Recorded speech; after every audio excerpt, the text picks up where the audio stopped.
Welcome to another episode of Just Concepts for Intermediates. Now, this is an example how you should review your games. You take about 2 to 3 points in the game that were more memorable, see what the concept is, and memorize it so that you can improve more in the game. So let's dive right into the game. It's e4, e5, bishop c4, and f6. I don't know if that was a mouse slip. I want to play maybe knight f6, but after f6, something weird happens. The opponent plays knight f3, and after I develop, he promptly hangs the knight. Like, he also maybe thought that the knight was there because then it would be justified. Like this. That would be a very serious attack here on this pawn, and it's actually, you have to play d5. So he hangs the knight, probably thought that this was forced mate, but there is g6 here. And if you go back, there is knight. Yeah. So basically, he had a blind spot for pawns again. So I develop. He gets back the pawn because of d3 opening up the bishop. Here I try to trade off pieces. This is a moment where you should not trade off pieces as white, because I think white here was playing hope chess. He was thinking, oh, if I take here, there's a chance that he would take with the pawn. And then I get in with the queen, and then the king gets on d6, and then I get checkmate on the next move. But no, stop thinking like that. There is just a6, they see the threat, basically. And then what? You're still down on material. You might as well go for a draw here, because you hung the knight. You basically don't see anything here. So there's a lot to go wrong in here. You castle, I trade off queens. What do you do now? That's mate. Actually, no. Okay, on to the game. So queen takes, just queen takes, because you develop a piece. So white should have kept the tension. He allowed the piece to develop and got rid of his own active piece again. And even after this check, there's g6. And the queen, again, here it's just a tactic. It's sadly not a concept, but you have to unlock your bishops here and maybe try to look at how you could activate your bishops. This bishop is looking there. Again, visualize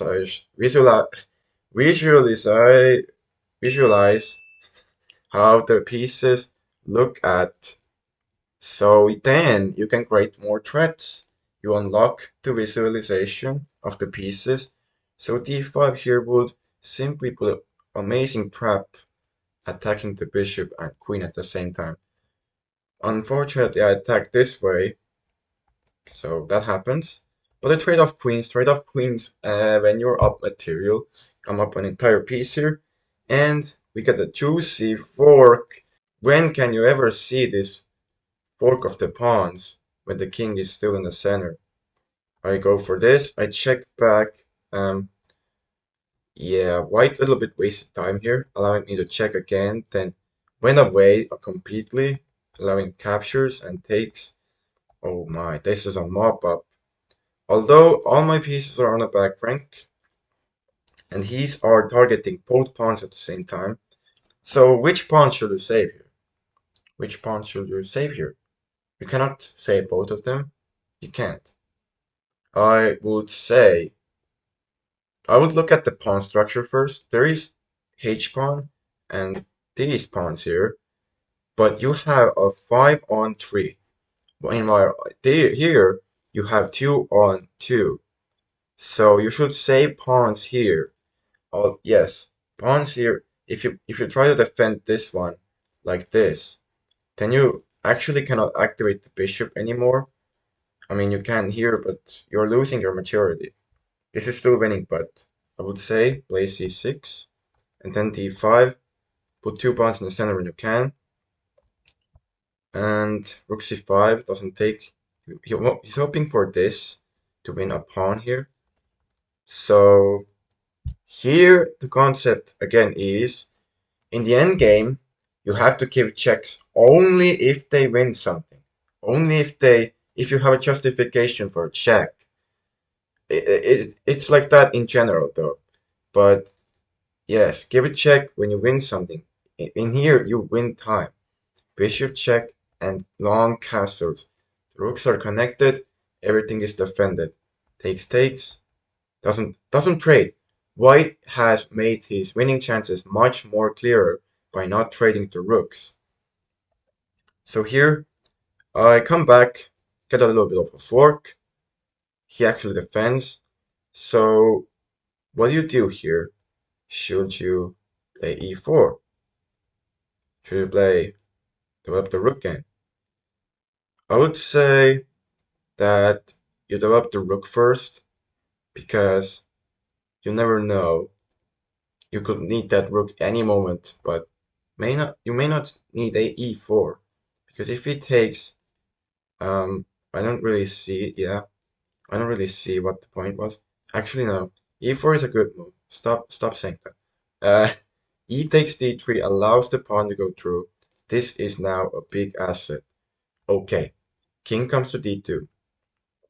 King comes to d2, blockading the pawn, but it's a very bad blockader. King is not a good blockader when there are still rooks on the board. So the easiest win here is rook e8, rook e2, and you get the pawn through. King c7 is definitely, you have all these pieces. This is so passive. You would say, oh, but this pawn is hanging. I cannot move the rook. There is no need to guard your pawns here. If you have the justification of a check and then getting the pawn to the end. Okay, let's say we calculate this here. You can still push the pawn. The rook is not in the way. It's a queen that you get and everything is won here. Like, that's simply it. You have to activate the other rook to fight against the king. But I just literally put my king out there, try to defend my useless pawns, and they even allow some sort of attack here. And here again, you have to not block with the bishop because you lose the pawn. You cannot lose this pawn. These pawns are much less valuable than this pawn. So move the king up. Move the king up. He's going to take this pawn. Who cares? You go in with here. There is no more check, and he has no more moves. He just takes this, and then you do this again. You do this again, and you win. Okay, so let's look what happened in the game. If there are any more concepts. Okay, king moves. Okay, we lost a pawn. It's fine. Now we have to push your majority. That's the only way. That's the easiest way to win. That's the easiest way to win. Instead, I try to move my bishop and I give a check, but there's no win for the check. You won't win anything. The king comes closer. That's not what you want. And this pawn is hanging. Okay, I try to trade off rooks, but they don't want to trade off rooks anymore. They know the concept. And guarding the bishop with a rook is very clumsy here. Very clumsy as he attacks the weaknesses and he gets a pawn or a bishop. I have to move the bishop and I don't. I forget that the bishop was not protected after rook h7, so here it's still a draw, but no, I have to find the perfect way to draw this. Like here I had to play apparently rook d2, getting active, getting this pawn to the end. Like impossible to find this in the rook endgame as you're 1000. Okay, I did find rook d2 after moving the pawn and the king after the king move, but it was too late. There is still chance. You have to stop this pawn, and you try to make this ones to the end because the king is so far away. But anyway, I literally allowed the queen. Why? You shouldn't. Why are you moving the king to the end? The pawn gets to the end. The king does not promote to a queen. So that's the easiest way to lose as black. And he finds check. See? See how much trouble we had when they did not trade off pieces? So the opening was a success because of the weird gambit. A little bit of a tunnel vision here. A little bit of a tunnel vision. But we destroy the whole house there. We destroy all the pawns there. We trade off. Yeah. So he got active. We also got active. Just we also got active. We won the pawn. But we did not use the concept of getting in with the rook. Just valuing some pawns too much. Just go in with the rook. This is the most valuable pawn you have. You have to push it to the end. And we got scared. We just got too scared for these pawns. We gave checks that were not necessary instead of using that time to make a queen. Make a queen in the endgame when you have a majority on that side. And shuffling later, we made our life too difficult as we did not move the bishop when it was attacked. And these blunders happen. These blunders happen, and here you cannot really find a way to win this paper. You just have to stop the pawn and hope for something to happen. Hope that he blunders, but yep, sadly, thousands are, I would say, better than the average person.